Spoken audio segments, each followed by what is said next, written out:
Ready हो जाए।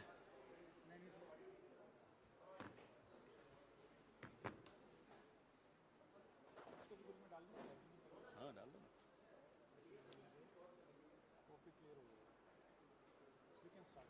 Ready. हम लोग जो 70 के दशक के लोग हैं उन्हें पिक्चरें बड़ी याद रहती हैं उस वक्त की। तो दो जासूस नाम की एक पिक्चर थी जिसका एक गाना था, दो जासूस करे महसूस कि दुनिया बड़ी खराब है। ये जो हमारे यहां दो जासूस हैं, इस देश के जो दो जासूस हैं, उन्हें किसी पे भरोसा नहीं, न अपनों पे, न मीडिया पे, न न्यायपालिका पे, न परायों पे, न एनजीओस पे, न सिविल सोसाइटी पे, आप लोगों पर तो बिल्कुल नहीं है। और इनका दोनों का जब ये अपने राज्य में थे तो वहां की पुलिस को जासूसी में किस तरह से उपयोग उसका करते थे, ये एक ट्रैक रिकॉर्ड रहा है, आप सबके सामने है, उसको दोहराना अच्छा नहीं है। अभी पूरे खुफिया तंत्र, राज्य के खुफिया तंत्र को कैसे इस्तेमाल करते थे जासूसी में, वो आप सबको मालूम है। अब जब ये यहां आ गए हैं दोनों, तो नए नए सॉफ्टवेयर्स के माध्यम से जासूसी का काम जारी रखा हुआ इन्होंने। करोड़ों रुपए, हमारे और आपके टैक्स पेयर के करोड़ों रुपए, ये ऐसे उपकरण, ऐसे स्पाईवेयर, ऐसे जो इजराइल या अलग अलग टेक्नोलॉजीज आती हैं, वो खरीद कर लगा रहे हैं। ये क्यों करते हैं ऐसा? इसका एक साइको एनालिसिस भी आप में से कुछ लोग अगर करना चाहें तो आपको करना चाहिए। क्योंकि जो शहंशाह हैं, जो उन्होंने एक बड़ा सा महल बनाया है भय और झूठ की, जिसमें नींव है जिस महल की, वो बड़ा खोखला महल है। इतना खोखला महल है कि आपके एक सवाल से उस महल का भांडा फूट जाता है, वो महल गिर जाता है। तो वो भय इनके अंदर है कि साहब अगर कहीं हमारा सच बाहर आ गया तो ये महल हमारा टूट जाएगा। कैम्ब्रिज यूनिवर्सिटी में लोकतंत्र के सामने जो चुनौतियां आई हैं उस पर चर्चा करना तो अपराध माना जाता है, लेकिन कैम्ब्रिज एनालिटिका का दुरुपयोग करके देश के चुनावों पर प्रभाव डालना देश प्रेम है। यह है शाह और शहंशाह की परिभाषाएं। चलिए हम मान लेते हैं हम आपके विरोधी हैं, आप हमें पराया मानते हैं, आप हमें दुश्मन मानते हैं, आप हमारी जासूसी करना चाहते हैं, कराइए। लेकिन अपने ही मंत्रियों के फोन में पेगासस क्यों? अरे आपके मंत्री हैं किस काम के कि उनके फोन में आपको कुछ मिल जाएगा? हाँ, इतना मालूम पड़ जाएगा कि कहीं वो उद्घाटन करने नहीं जा रहा हो अकेले, कहीं रिबन काटने कहीं स्मृति जी नहीं चली जाएं, या निर्मला जी नहीं चली जाएं, या पीयूष गोयल जी नहीं चले जाएं, या अश्विनी वैष्णव जी नहीं चले जाएं। इससे ज्यादा तो आपको अपने मंत्रियों से उम्मीद भी नहीं करनी चाहिए कि कुछ वो होगा उनके पास। आपने छोड़ा क्या है उनके पास? तो आप अपने ही मंत्रियों, अपने ही देश के पत्रकारों, अपने ही देश के विपक्ष, अपने ही देश की न्यायपालिका, अपने ही देश के लोगों के खिलाफ करोड़ों रुपए इसी देश का पैसा उपयोग करके, दुरुपयोग करके लगाते हैं और जासूसी करते हैं। पहले कैम्ब्रिज एनालिटिका तो मैंने जिक्र किया, उससे पहले अगर आपको याद हो फरवरी में मैंने ही इस पर प्रेस वार्ता की थी। टीम जॉर्ज, मैं और सुप्रिया जी ने यहां बैठकर प्रेस वार्ता की थी, मुझे याद है। इजराइल के जो हैकर्स हैं उनका उपयोग करने की आरोप इन पर लगा। पेगासस की जब मामला बहुत आगे बढ़ गया, और आपको याद है कि सुप्रीम कोर्ट की टिप्पणी भी आपको याद है कि सरकार ने कमिटी के साथ सहयोग नहीं किया, और आज भी वो सील्ड कवर में बंद है। पेगासस जब बहुत बदनाम हो गया तो जो मिनिमम गवर्नेंस मैक्सिमम सर्वेलेंस वाली सरकार है, ये अब नया स्पाईवेयर मार्केट में ढूंढ रही है, और आरएफपी भी इन्होंने निकाला हुआ है एक पर्टिकुलर डिपार्टमेंट ने। ये कॉग्निटो नाम है इसका।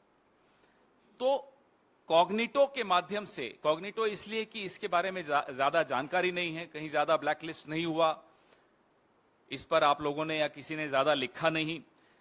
तो जो ट्रेडिंग डेटा है, एक प्रमुख समाचार पत्र ने निकाला है, कॉग्नाइट स्पाईवेयर उपकरण खरीदा गया है जो पेगासस का विकल्प है, इस देश में अभी लाया जा रहा है।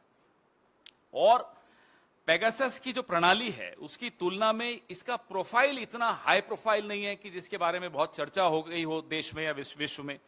लेकिन जो अमेरिकन लॉ फर्म है एक, मैं आपको ये भेज भी रहा हूं, जो उनका कोट है कॉग्नाइट के विषय में, वो मैं पढ़ के आपको जरा सुनाना चाहता हूं कि वो कॉग्नाइट को वो क्या परिभाषा इन्होंने दी है।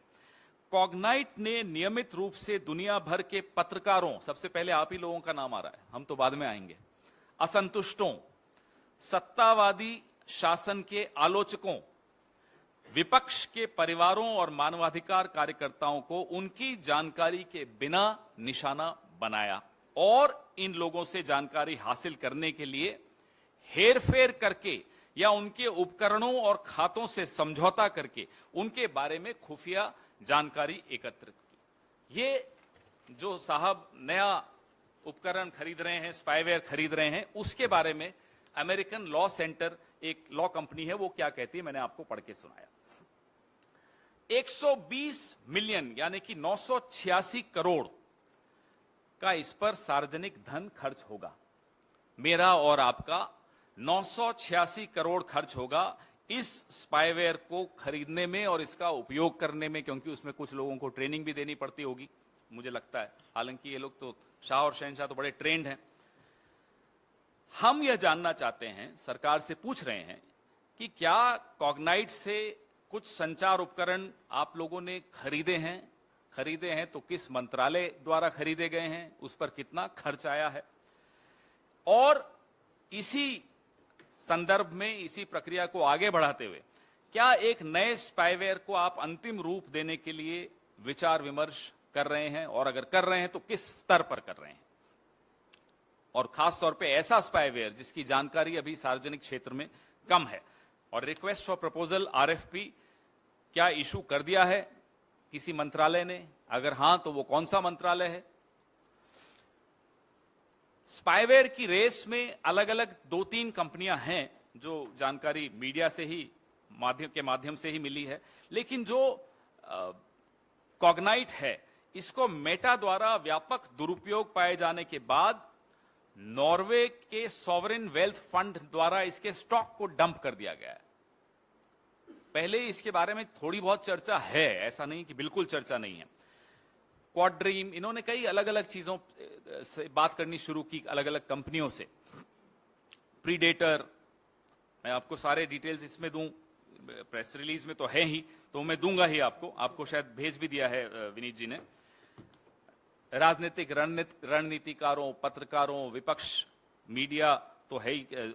आपको याद है CBI के खिलाफ जब मुहिम छेड़ दी थी इन्होंने, आधी रात को CBI पर भी छापा डाला था, तो वहां भी किस तरह से इन्होंने ऐसे स्पाईवेयर्स का उपयोग किया था, ये सब आप लोगों को मालूम है। लेकिन इस पे आप लोग चर्चा कम करते हैं, आपको लगता है कि आपके फोन्स भी कॉम्प्रोमाइज होंगे। 2019 से पहले पेगासस था, तो 2024 के चुनाव से पहले अब ये कॉग्नाइट का सहारा लिया जा रहा है। इस दौरान बीच में कैम्ब्रिज एनालिटिका का मैं आपको बता ही चुका हूं। तो जो हमारे सुप्रीम लीडर हैं, उनसे हम एक आग्रह भी करना चाहते हैं इस प्रेस वार्ता के अंत में कि आप हम सबके घरों में ताक झांक करने के स्थान पर जरा सा कुछ वक्त के लिए अपने गिरेबान में झांक लें, कई जवाब मिल जाएंगे। आपके सवाल।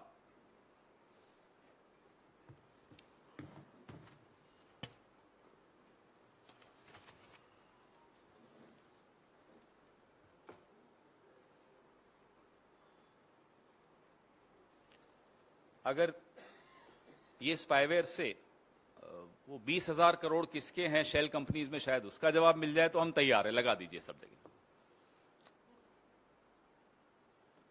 मैंने सोचा था आप पूछोगे, फिर मैं ही काल्पनिक प्रश्न और काल्पनिक जवाब दे रहा हूं। जी,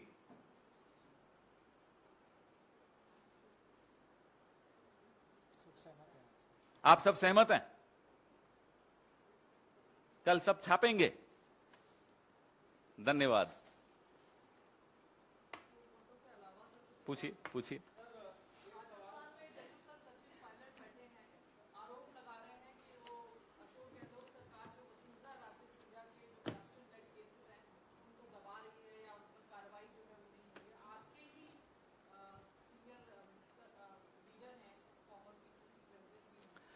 राजस्थान, भारतीय जनता पार्टी के राजस्थान से आने वाले एक बड़े नेता गजेंद्र सिंह शेखावत जी के ऊपर एक जांच चल रही है संजीवनी घोटाले पर। गजेंद्र सिंह शेखावत जी ने हमारे मुख्यमंत्री पर एक मानहानि का मुकदमा दिल्ली की एक अदालत में दायर किया है। राजस्थान में किस तरह से कोविड के दौरान हमारे एमएलएस को खरीदकर चुनी हुई सरकार को गिराने की साजिश भारतीय जनता पार्टी ने रची थी, उसकी भी जांच चल रही है। तो ये कहना ठीक नहीं होगा कि जांच नहीं हो रही। जांच हो रही है और किसी को भी अगर शिकायत है तो उन्हें हमारे वहां महासचिव जो हैं, प्रभारी महासचिव, उनके संज्ञान में लाना चाहिए। लेकिन जांच शेखावत जी के पर जो जांच हो रही है उसके विषय में पहले भी मैंने खुद यहां प्रेस वार्ता करके आपको बताया था। हम ना केवल जांच कर रहे हैं, आपको समय समय पर बता भी रहे हैं कि वो जांच कहां तक पहुंची और आने वाले कुछ महीनों में आपको और भी जानकारियां मिलेंगी।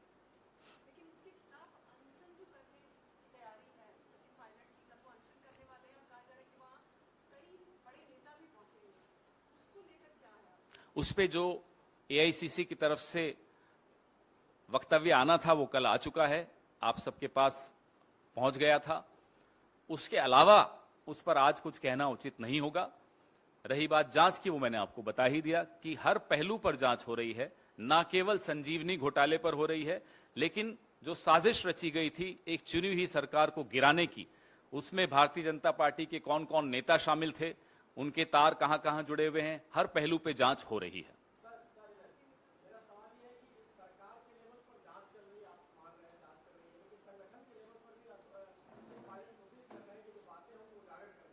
संगठन जांच नहीं करता, जांच का काम एजेंसियों का होता है। तो संगठन से अगर आप उम्मीद करते हैं कि संगठन जांच करेगा तो माफ कीजिएगा, ये कांग्रेस का संगठन है। भारतीय जनता पार्टी में ऐसा होता होगा, ये स्पाईवेयर में आपको बता ही रहा हूं। तो हमारे यहां ऐसे स्पाईवेयर नहीं होते कि भाई मैं मांग कर लूं कि संगठन जांच कर ले और फिर संगठन ऐसा स्पाईवेयर लगाए। ये कहीं और होता है, कांग्रेस में नहीं होता।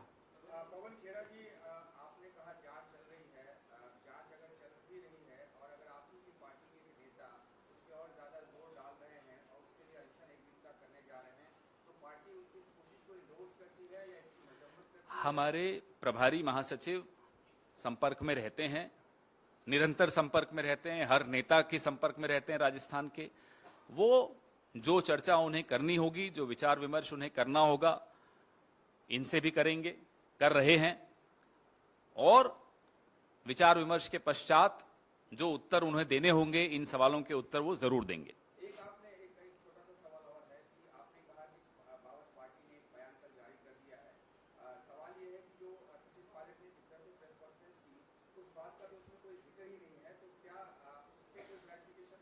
जैसा मैंने कहा, हमारे प्रभारी महासचिव संपर्क में हैं, बने रहते हैं संपर्क में, वो उनसे चर्चा भी करेंगे, कर रहे हैं।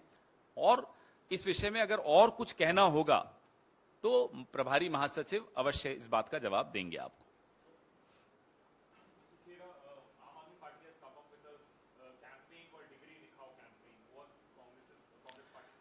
We have been very clear right from the beginning.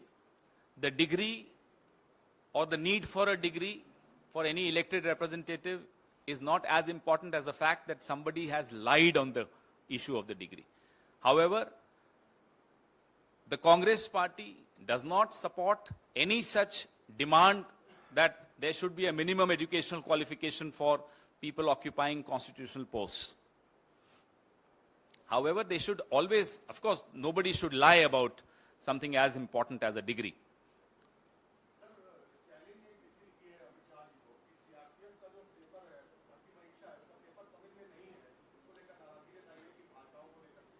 संविधान ने जिन जिन भाषाओं को राष्ट्रीय भाषाओं का दर्जा दिया है, उन भाषाओं का सम्मान करना हर सरकार का दायित्व है। और न केवल इसलिए कि वो संविधान का दर्जा है उन भाषाओं को, लेकिन इसलिए भी कि आप इस पूरे देश को समझिए, उसके प्रति कुछ संवेदनशीलता दिखाइए। आप अपनी भाषा थोपना किसी और की भाषा को नीचा दिखाना, सम्मान नहीं करना, थोड़ी संवेदनशीलता दिखानी आवश्यक है। This also respects the federal structure of this country. We are a union of states, which means that languages, eating habits, culture, everything needs to be respected. That's what makes India what the beautiful country that it is.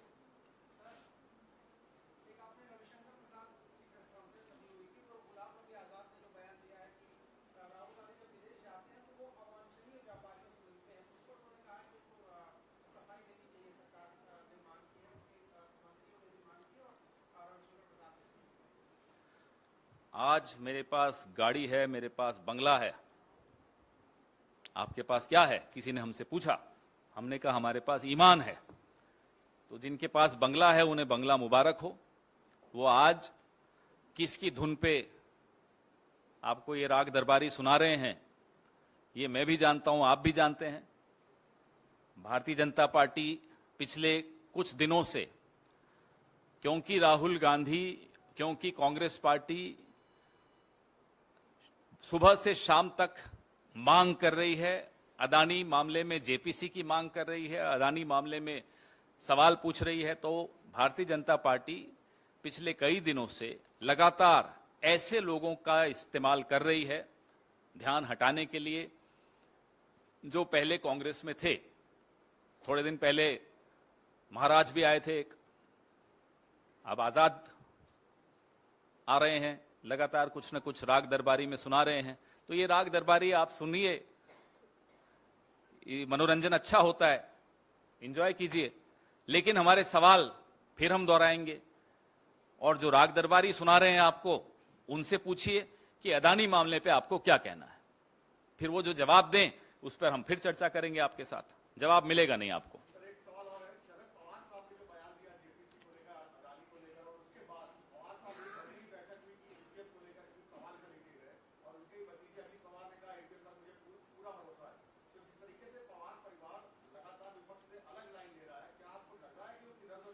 नहीं, क्या कहा था शरद पवार जी ने कि JPC पे ज्यादा सदस्य Bharatiya Janata party के होंगे, पूरा सच नहीं मालूम पड़ सकता, ये शब्द थे। इन शब्दों में आपको क्या बुराई नजर आ रही है? ये तो हम सब जानते हैं कि जेपीसी में उन्हीं के लोग ज्यादा होंगे। ये भी हम जानते हैं कि कुछ ऐसा सच है, शरद पवार जी भी यही कह रहे हैं, कुछ ऐसा सच है ना जो नहीं मिलेगा। लेकिन जेपीसी की मांग क्यों की गई?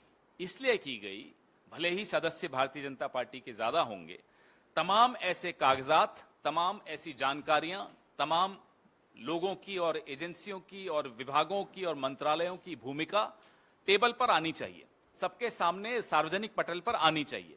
सेबी का क्या रोल रहा, आरबीआई का क्या रोल रहा, बैंकों का क्या रोल रहा, प्रधानमंत्री कार्यालय का क्या रोल रहा, अलग अलग मंत्रियों के कार्यालयों का क्या रोल रहा, यह जानकारी हम सबको मिलनी चाहिए। जेपीसी की मांग हम इसलिए कर रहे हैं, इस पे हम लोग बड़े स्पष्ट हैं। उस पे हम लोग पूरा एक विस्तृत जवाब यहां से दिया जा चुका है। पुरानी खबर को फिर से चलाना मुझे नहीं लगता चलेगी भी, और उसमें कोई टीआरपी भी नहीं मिलेगी। आज की खबर ये स्पाईवेयर की है, नया स्पाईवेयर आया है मार्केट में, और मार्केट में बाद में आता है साहब, और शाह और शहनशाह के पास उसकी जानकारी पहले पहुंच जाती है। धन्यवाद। आज कोई टिक टैक नहीं करेंगे, थोड़ा जल्दी में हूं, माफ कीजिएगा।